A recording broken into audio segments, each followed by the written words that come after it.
Your Excellencies, my lords, ladies and gentlemen, pray silence for Dame Stella Rimington, Chair of the 2011 Man Booker Prize Judges.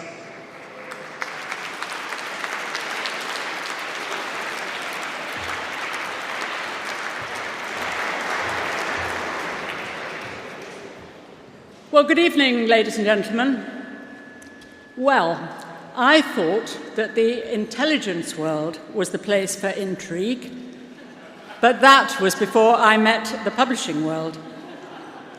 Since our shortlist was announced, we've seen black propaganda, destabilization operations, plots and double agents, worthy of the KGB at its height.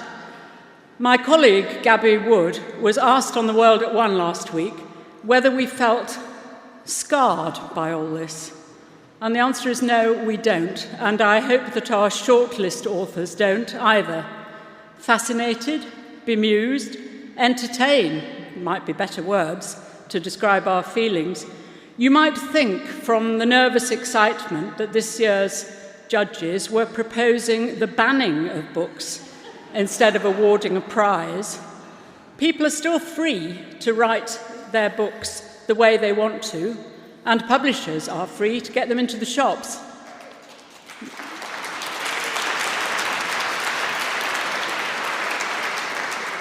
But others are also free to decide what they think of them. Being a Man Booker judge forces you to think about best, because that's the only criterion for judging that you're given. What, in the opinion of the judges, is the best novel of the 138 this year that turn up on your doorstep? In such a diverse form as the novel, there is nothing really to hang on to help you make that judgment. You can talk about plotting, characters, writing style, relevance, research, but at the end of the day, inevitably, it comes down to personal response. The personal response of 5 very different people to the books that they have in front of them. This particular prize has developed a massive international following and can make somebody's career, favourably affect their bank balance and that of their publisher. So, of course, it attracts an enormous amount of interest, and judging it is a very serious business and has to be taken seriously, and that's what we've done, which is all great, I must say. All this debate is great for the life of the country. But there's no way around the fact that there are no right or wrong answers. This year, I've attracted a lot of opprobrium by mentioning the dread word readability, taken by some to mean that we were prioritising easy reading against quality, or, as some people put it, that we were dumbing down. Well, that was certainly not our intention, and I don't believe that's what we've done. But it does raise the interesting question, what is a novel for? For me, it's to be read. Read, enjoyed, marvelled at, thought about, and even learned from, but definitely read and enjoyed. It's true of most people, I think, that if they don't enjoy a book, they'll put it down half read. People enjoy very different things, of course, in different ways. But I'm delighted that our shortlist has sold so well, and that very many people have got in touch with us and told us that they're actually enjoying reading the books. But for some, the sales seem to be a cause for some concern and anxiety. So they must obviously think that a novel is for something else, something different. The debate our shortlist has created takes me back to when I was a student of English literature at Edinburgh University in the 1950s. It was just a few years after F.R. Leavis had published The Great Tradition, in which he set out his criteria for the great novel: a vital capacity for experience, a kind of reverent openness before life, and a marked moral intensity. Well, what's wrong with that? But his book began with a startling statement. The great English novelists are Jane Austen, George Eliot, Henry James, and Joseph Conrad. and that caused howls of dissent and derision and opened a generation of literary debate and dispute. Academics and critics argued on the radio. We took our entertainment much more seriously in those days when most of us didn't have televisions. And, of course, they argued in the universities, and we undergraduates enthusiastically joined in. Literary debates in those days were serious stuff. Rude, yes. Leavis certainly wasn't averse to personal insults of those he disagreed with, but with content. Thinking about this and my youthful studies, I went back to a yellowing paperback of Alexander Pope's poems that I bought in 1955. I'd marked a passage in the essay on criticism in which Pope says of critics, "Some ne'er advance a judgment of their own, but catch the spreading notion of the town. They reason and conclude by precedent, and own stale nonsense which they ne'er invent. Some judge of authors' names, not work, and then nor praise nor blame the writings, but the man." I could go on, but I won't, because I'm sure you all get the point. If our shortlist starts a new debate about the nature of the novel, what's a novel for, are novels relevant in today's world, we'd be delighted. Much better that than merely patronising the judges, insulting the shortlist authors, or writing lists of books that you would have chosen if you had been the sole judge. All that, to me, is dumbing down. So,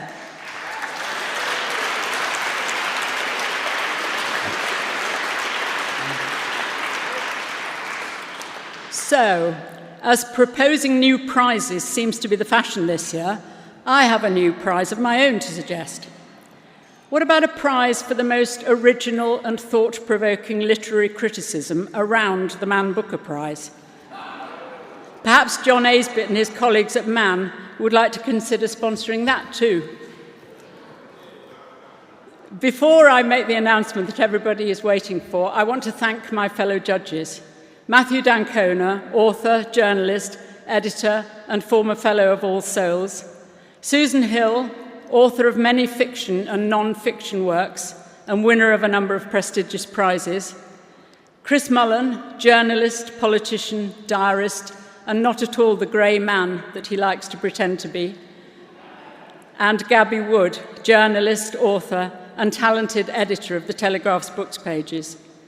I thank them all for their hours of work, their unfailing good humour, and their good judgment and common sense. Thanks to them, we've reached a conclusion. No one has gone off in a huff. Quite the contrary, we've become good friends. And then there's Ian Trewin, the literary director of the prize.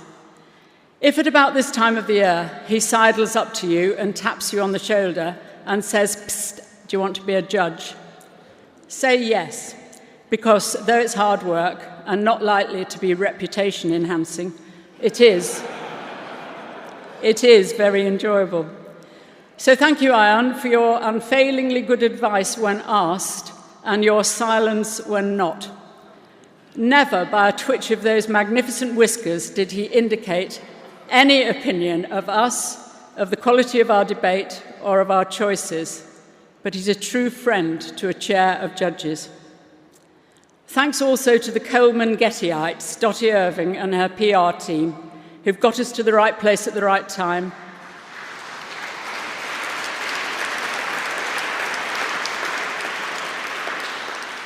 And compelled us to do our duty by the media. Final thanks go to the authors whose works we've read over the last 10 months or so. We've been sad to have to leave so many behind, and though I have to say some have found a place on our top secret worst novel of the year list. But there's a 30-year rule on that one, so don't hope to see it anytime soon. Especially, of course, we thank those 6 authors who made it to the shortlist, all of whom are here tonight. Your books delighted, interested, and involved us. They're all very different, and we've had a hard time choosing one.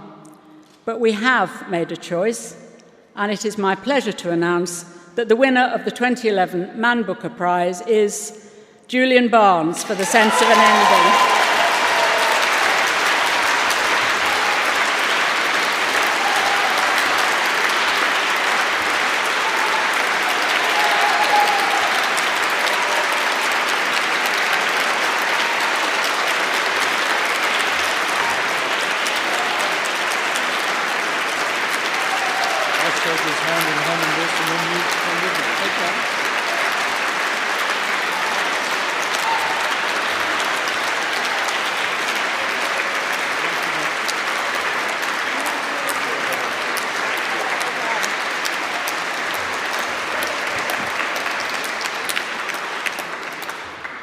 It's true, it says so here, Julian Barnes, The Sense of an Ending.